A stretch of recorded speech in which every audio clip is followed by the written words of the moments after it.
Hey, what's going on YouTube? We got some mail to go through here. Got some stickers and some giveaway prizes that Mom and I have won. First, we'll start off with Nathan Mopar's Garage stickers. Got a couple of those. We've got a package from Justin out there in the United Kingdom.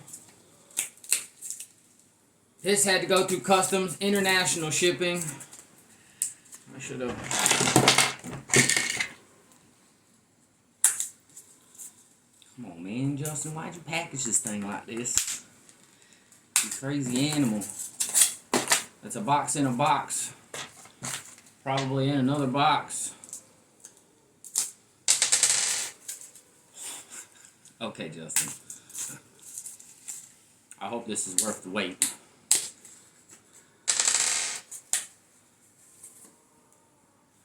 Oh man, we got a bunch of G-Max stickers. I'm gonna have to look this place up. Never heard of it.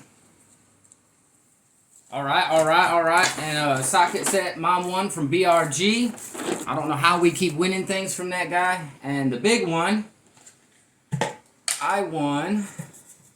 Oh, we got some Linda sticker. And here's the poster. I haven't even seen this thing yet. And it is signed by Chris. I'm gonna have to frame this, get it in something nice.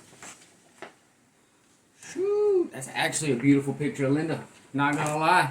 At least it's not on fire like the rest of his stuff goes up in flames. That's gorgeous. Love it, love it. I appreciate everybody sending me stuff. Us stuff. Mom appreciates it too. We got stuff to put to use. And that's all we have for you. You guys stay tuned, stay fast.